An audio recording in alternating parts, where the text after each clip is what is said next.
Assalamualaikum warahmatullahi wabarakatuh. Perkenalkan, nama saya Muhammad Febri. Saya berasal dari UPT Rutan kelas 2B Balikpapan.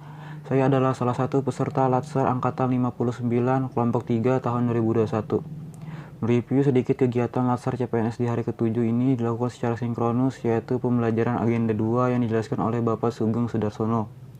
Materi pembelajaran agenda 2 yang dibahas pada hari ke-7 Latsar CPNS ini adalah akuntabilitas. Sedikit mereview materi hari ini, kita membahas tentang konsep akuntabilitas.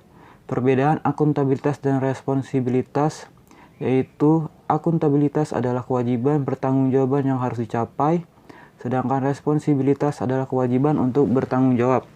Kemudian definisi akuntabilitas, yaitu akuntabilitas merujuk pada kewajiban setiap individu, kelompok, atau institusi untuk memenuhi tanggung jawab yang menjadi amanahnya, yaitu menjamin terwujudnya nilai-nilai publik. Aspek-aspek akuntabilitas terdiri dari 5. Yang pertama, akuntabilitas adalah sebuah hubungan berorientasi pada hasil, membutuhkan laporan, membutuhkan konsekuensi, dan memperbaiki kinerja. 3 fungsi utama akuntabilitas publik, yaitu peran demokratis, peran konstitusional, dan peran belajar.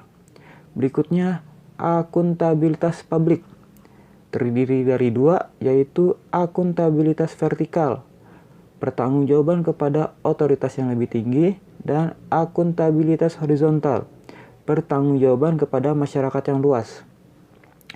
Berikutnya, mekanisme akuntabilitas. Dimensi akuntabilitas terdiri dari 4. Yang pertama, akuntabilitas kejujuran dan hukum, akuntabilitas proses, akuntabilitas program, dan akuntabilitas kebijakan. 5 langkah dalam framework akuntabilitas. Yang pertama, tentukan tujuan dan tanggung jawab. Yang kedua, rencanakan apa yang akan dilakukan untuk mencapai tujuan.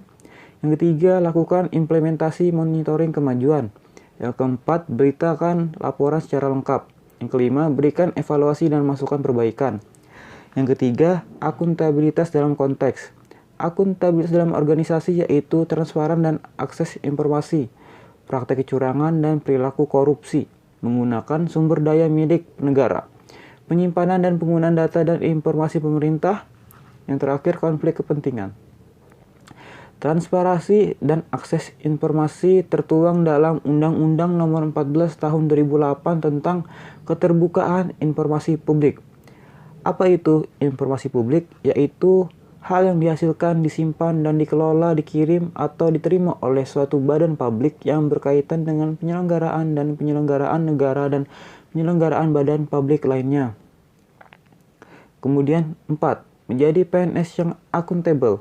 PNS yang akuntabel maksudnya di sini adalah PNS yang mampu mengambil pilihan yang tepat ketika terjadi konflik kepentingan, tidak terlibat dalam politik praktis, melayani warga secara adil dan konsisten dalam menjalankan tugas dan fungsinya.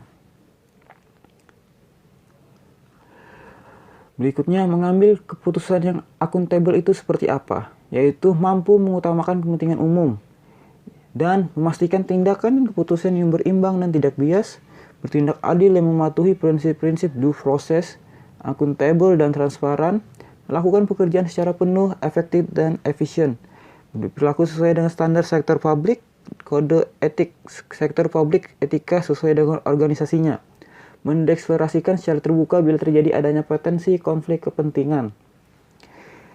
Itu saja materi yang saya berikan, review singkat hari ini. Terima kasih telah mendengarkan.